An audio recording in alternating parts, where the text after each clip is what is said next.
Right now, joining us from Capitol Hill, Texas Republican Congressman Mac Thornberry is the chairman of the House Armed Services Committee. Mr. Chairman, thanks very much for joining us. You've had a chance to read the president's letter that was sent to Congress. You've had a chance to read his proposed legislation, the War Powers legislation, giving him the authority to go after ISIS in this war-type situation. Do you support what the president wants?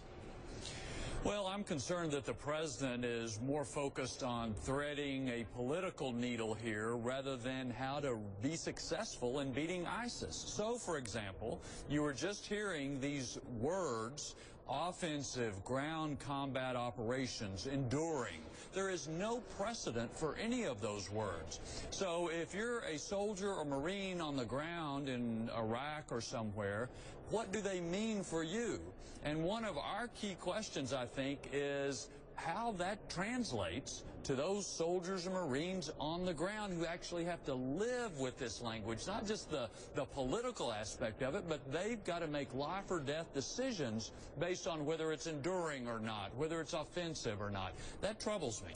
So basically the language that the president submitted today, you could not vote in favor of that. Is that what you're saying? Well, I've got real concerns about it. We really are going to investigate deeply about what this means and especially how it affects troops in the field. What I would feel better about is if the president really shows the commitment to win rather than just trying to, again, thread a political needle. Remember, the president has always said he has the authority to do this anyway.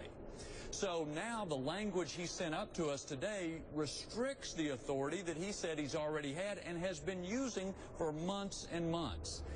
Not all of that fits together to me. What do you think of the request for 3 years authorization to use force in this war against ISIS? Because the language he uses specifically says it would be for 3 years. Yeah, I think it's okay to have either a sunset or a requirement that we revisit this to see if it keeps up with changing times. We did not revisit the 2001 AUMF, and so the courts and the administrations have stretched that language out of all meaning. So I think a requirement to look at this or a sunset makes sense. What I have much more problems with are these restrictions that are going to apply to our troops that they've got to live out.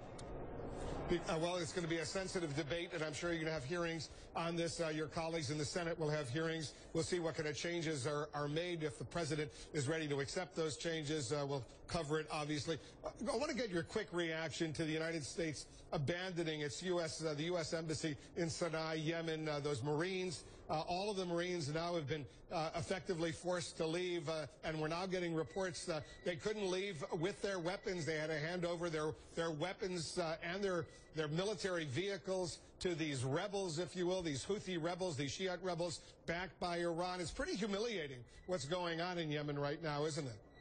Yeah, two things come to mind. Number one, the most serious threats against our homeland in recent years have emanated from al-Qaeda in Yemen.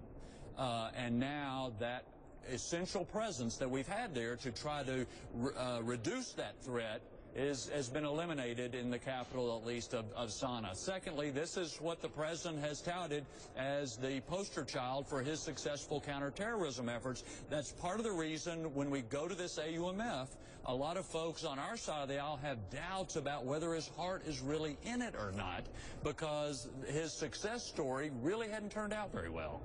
Mac Thornberry is the chairman of the House Armed Services Committee. Mr. Chairman, thanks for joining us. Thanks for having me, Wolf. And this note to our